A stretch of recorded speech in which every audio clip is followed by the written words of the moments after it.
Voice of মিডিয়ার পক্ষ থেকে একটি ডেপুটেশন দিয়েছেন, মূলত কি কারণে আজকে ডেপুটেশন? মূলত গতকাল সন্ধ্যা আনুমানিক 7:30টায় ধর্মনগরস্থিত পদ্মপুর হায়ার সেকেন্ডারি স্কুল মাঠে চড়ক মেলা চলছিল।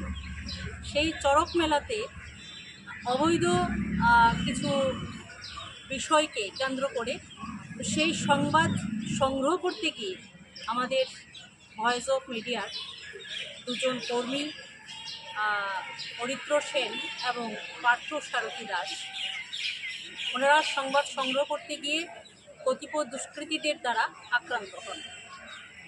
সবচেয়ে অবাক করার বিষয় হলো এই আক্রান্তের ঘটনা এবং সেই দৃশ্য আমাদের ধর্মনগর মহকুমা যে পুলিশ স্টেশন আছে সেখানের বিশিষ্ট দুজন আধিকারিক উপস্থিত ছিলেন এবং সেই আধিকারিকের সামনে এই ঘটনা। আক্রান্ত দুই সাংবাদিক বাঁচার তাগিদে সেই আধিকারিকদের কাছে ওনারা আত্মরক্ষা করার জন্য বলছিলেন, কিন্তু দেখা গেল ওরা নিষ্ক্রিয়। এই অবস্থায় আমাদের দুই সংবাদকর্মী পালিয়ে বাঁচেন এবং এই অনভিপ্রেত ঘটনায় ধর্মনগরের সংবাদ মহল স্তব্ধ হয়ে ওঠে। আমাদের প্রশ্ন হচ্ছে যে চড়ক মেলা এটা আনন্দের মেলা, সবাই সেখানে মিলন মেলা হিসেবে গ্রহণ করেছে, খুবই আনন্দের ব্যাপার, কিন্তু সেই মেলাকে কেন্দ্র করে যে অবৈধ জোয়ার আসর বয় এবং সেই আসরের খবর পেয়ে সাংবাদিকরা সেখানে যায় সংবাদ সংগ্রহ করতে, পুলিশ প্রশাসনের সামনে এইভাবে দুজন সংবাদকর্মীর আক্রমণের ঘটনায় আমরা তীব্র নিন্দা জানাচ্ছি ভয়েস অফ মিডিয়া উত্তর জেলা কমিটির পক্ষ থেকে।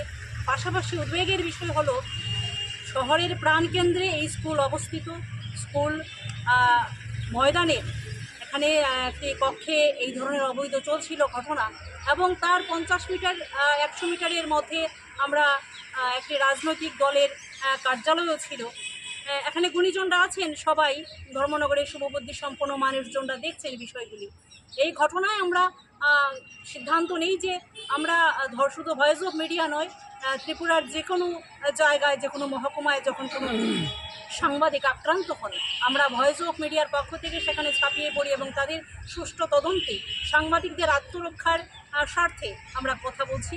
সেই দৃষ্টিকোণে আজকে আমরা ধর্মনগর পুলিশ স্টেশনে আমরা আসি, ভয়েস অফ মিডিয়ার এক প্রতিনিধি দল এসে এখানে আমাদের ওসি সাহেবা যিনি আছেন ওনার হাতে আমরা ডেপুটেশন তুলে দিই এবং আমরা একটা সময়সীমা বেঁধে দিই যে আগামী 48 ঘন্টার মধ্যে যদি দুষ্কৃতীদের গ্রেপ্তার করা না হয়, তাদেরকে আইনের আওতায় না আনা হয়, তাহলে ভয়েস অফ মিডিয়া আগামী দিনে বৃহত্তর আন্দোলনের ডাক দিয়েছে এবং আমাদের রাজ্য কমিটি সহ বিভিন্ন জেলা কমিটি এই আন্দোলনের পথে পা বাড়াবে।